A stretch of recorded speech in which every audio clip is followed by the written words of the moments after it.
ប្រទេសសៀមនៅតែឈ្លានពានចង់បានទឹកដីខ្មែររបស់យើងរហូតធ្វើឲ្យស្ដេចខ្មែរមួយអង្គឈឺប្រតិយរហូតដល់សោយទីវង្គតនៅលើភ្នំបូកគោផងដែរកូនខ្មែរសែម្នាក់មួយដើម្បីឲ្យកូនខ្មែរជំនាន់ក្រោយដឹងពីសន្តានរបស់ប្រទេសមួយនេះផងដែរព្រះបាទស៊ីសុវត្ថិមុនីវង្សប្រសូតនៅថ្ងៃទី27ខែធ្នូ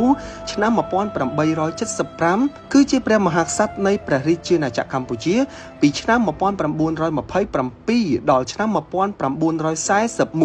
ព្រះអង្គគឺជាព្រះមហាក្សត្រនៃប្រទេសកម្ពុជាចាប់ពីថ្ងៃទី9ខែសីហាឆ្នាំ1927រហូតដល់ទ្រង់សោយទីវង្គតក្នុងឆ្នាំ1941ក្នុងរាជ្យរបស់ព្រះអង្គប្រទេសកម្ពុជាគឺបានស្ថិតនៅក្រោមអាណាព្យាបាលរបស់ប្រទេសបារាំងព្រះអង្គគឺជាចៅប្រុសរបស់ព្រះបាទអង្គឌួងហើយក៏ជាព្រះឯកកោរបស់ព្រះនរោត្តមសីហនុនិងមានជាចៅទូតរបស់ទ្រង់គឺព្រះបាទនរោត្តមសីហមុនីផងដែរ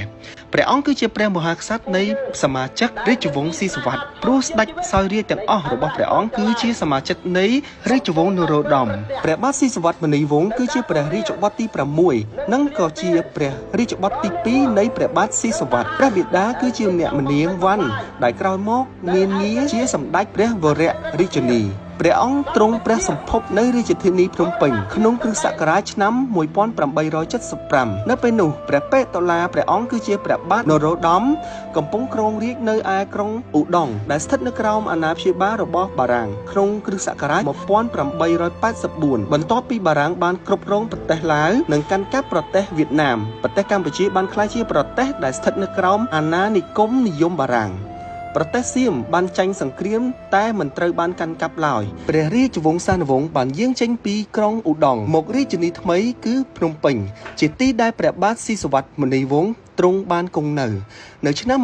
1904ក្រោយពីព្រះបិតុលាព្រះបាទនរោត្តមព្រះអង្គបានយាងសោយទីវង្គតព្រះបិតាព្រះអង្គគឺព្រះបាទស៊ីសុវត្ថិដែលជាព្រះរាជទាយាទបានឡើងគ្រងរាជ្យជាព្រះមហាក្សត្រនៅពេលនោះព្រះអង្គក៏បានក្លាយជាព្រះរាជទាយាទនៃព្រះរាជាណាចក្រកម្ពុជាព្រះអង្គបានយាងអមព្រះរាជដំណើរព្រះបាទស៊ីសុវត្ថិទៅកាន់ប្រទេសបារាំងនៅពេលនោះព្រះអង្គបានចូលសិក្សានៅក្នុងសាលាយោធាសាំងមេហ្សុងព្រះអង្គបានបញ្ចប់ការសិក្សារយៈពេល2ឆ្នាំនិងក្រោយមកបានទទួលថរន្តនស័ក្តិជាអនុស្នេហ៍ត្រីនៅក្នុងជួរកងអាសាបរទេសរបស់បារាំងសេះព្រះអង្គត្រូវបានឲ្យទៅកាន់ទីក្រុងព្រាវនិងបន្ទាប់មកទៅកាន់ទីក្រុងប៉ារីសនៅក្នុងឆ្នាំ1909ព្រះអង្គបានយាងត្រឡប់មកប្រទេសកម្ពុជាវិញព្រះអង្គត្រូវបានដំឡើងឋានៈស័ក្តិជាបន្តបន្ទាប់គឺអនុស្នេហ៍តូឆ្នាំ1910អនុស្នេហ៍ឯកឆ្នាំ1916មេបញ្ជាការនៃកងវីរសេនាតូចឆ្នាំ1922រួចព្រះអង្គបានរួចផុតពីកាតព្វកិច្ចយោធាក្នុងអំឡុងសង្គ្រាមលោកលើកទី1ព្រះអង្គបានបំពេញតួនាទីជាទាហានស្ម័គ្រចិត្តយ៉ាងសកម្មការបំពេញភារកិច្ចយោធានេះដែលនាំឲ្យព្រះអង្គបានទទួលមេដាយចាណាងក្រុមសេនាកងអាសាបរទេសនិងមានព្រះគោរមងារជាសម្ដេចព្រះកែវហ្វាបន្ទាប់មកព្រះអង្គបានទទួលព្រះតំណែងជាអគ្គលេខាធិការនៃគណៈរដ្ឋមន្ត្រីព្រះបាទមុនីវង្សមានស្នំជាច្រើនមានយ៉ាងតិច6អង្គបានទទួលស្គាល់ជាផ្លូវការក្រោយពីបានប្រសូតបុត្រឲ្យទ្រង់នៅក្នុងចំណោមស្ត្រីទាំងនោះស្ត្រីម្នាក់ដែលត្រូវបានគេហៅថាមាឃជាសមាជិកនៃក្រុមរបាំព្រះរាជទ្រព្យដែលមានងារជាខុនព្រះមនាងបុប្ផារលក្ខមាសនៅក្នុងឆ្នាំ1934រហូតដល់ឆ្នាំ1935ប្អូនជីដូនមួយពីររូបបានរស់នៅជាមួយនឹងអ្នកមនាងមាឃប្អូនជីដូនមួយដែលមានអាយុក្មេងជាងគេប្រហែលជា6ទៅ7ឆ្នាំដែលត្រូវគេស្គាល់ឈ្មោះថាសាឡុតសដែលក្រោយដូរឈ្មោះជាប៉ុលពតហើយបានរស់នៅក្រោមការគ្រប់គ្រងរបស់អ្នកមនាងមាឃរហូតដល់ឆ្នាំ1942នៅក្នុងឆ្នាំ1927ព្រះបិតាទ្រង់បានសោយទីវង្គតព្រះបាទស៊ីសុវត្ថិមុនីវង្សបានឡើងសោយរាជ្យនៅក្នុងព្រះជន្ម52ព្រះវស្សាព្រះបាទមុនីវង្សគឺជាបុគ្គលដែលមានឋានៈខ្ពង់ខ្ពស់តែគ្មានអំណាចនៅក្នុងដៃអំណាចពេញលេញគឺស្ថិតនៅក្នុងកម្ដាប់ដៃរបស់អភិបាលបារាំងឯណោះនៅក្នុងរាជ្យព្រះបាទមុនីវង្សប្រទេសកម្ពុជាហាក់បានបើកចំហចំពោះឥទ្ធិពលកុម្មុយនីសដែលនៅខាងក្នុងឆ្នាំ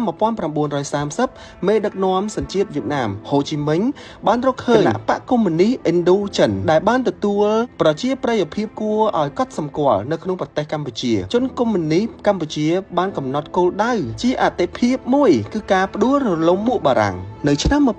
1940ពេលដែលបារាំងបានចាញ់ពួកណាស៊ីអាល្លឺម៉ង់របប VC បារាំងសេះបានកាន់អំណាចនៅដែនដីអាណានិគមបរទេសដែលមិនមែនជាដែនដីនៅបារាំងនៅចុងឆ្នាំ1940ព្រះបាទមុនីវង្សបានកត់សម្គាល់អំពីការលុកលុយចូលប្រទេសវៀតណាមពីសំណាក់ពួកជប៉ុ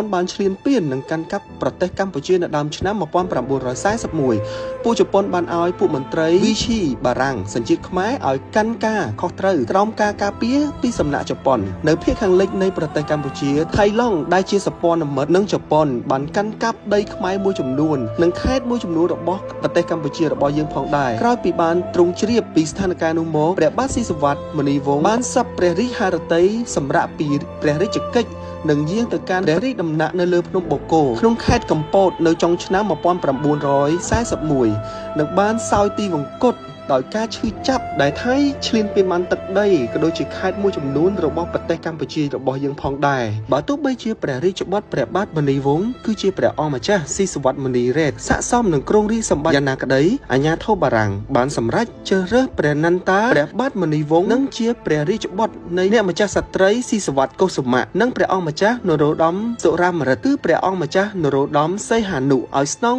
រាជបល្ល័ង្កបន្តដោយពួកបារាំងជឿថាទ្រង់មានភាពងាយស្រួលក្នុងការបញ្ចុះបញ្ចូលជាងព្រះអង្គម្ចាស់ស៊ីសុវត្ថិមុនីរ៉េតចំពោះស្នាដៃរបស់ព្រះបាទស៊ីសុវត្ថិមុនីវង្សព្រះអង្គមានកិត្តិយសក្នុងហេដ្ឋារចនាសម្ព័ន្ធដូចជាមហាវិថីព្រះមុនីវង្សនិងស្ពានព្រះមុនីវង្សត្រូវបានគេដាក់ជាឈ្មោះជាកិត្តិយសរបស់ព្រះអង្គក្នុងរាជធានីភ្នំពេញផងដែរប្រទេសសៀមត្រូវបានដីក៏ដូចជាខេត្តរបស់ខ្មែរយើងមួយចំនួនដោយសារបារាំងក៏ដូចជាជប៉ុនផងដែរនិយាយរួមទៅប្រទេសសៀមគឺទាមទារចង់បានដីរបស់ខ្មែររបស់យើងគ្រប់ចំនួនតែម្ដងអញ្ចឹងម្ល៉េះហើយអ្នកទាំងអស់គ្នាត្រូវតែខ្លាំងត្រូវតែការពារមានតែពួកយើងជាកូនខ្មែរត្រូវការពារទឹកដីខ្មែររបស់យើងតើសម្ដេចរូបណាដែលបានទាមទារដីក៏ដូចជាខេត្តមួយចំនួននោះពីបារាំងពីប្រទេសសៀមមកវិញអូខេចាំតាមដានជាមួយនឹងវីដេអូរបស់ខ្ញុំនៅវគ្គក្រោយអរគុណ follow page របស់ខ្ញុំម្នាក់មួយផងបើសិនជាពេញចិត្តណា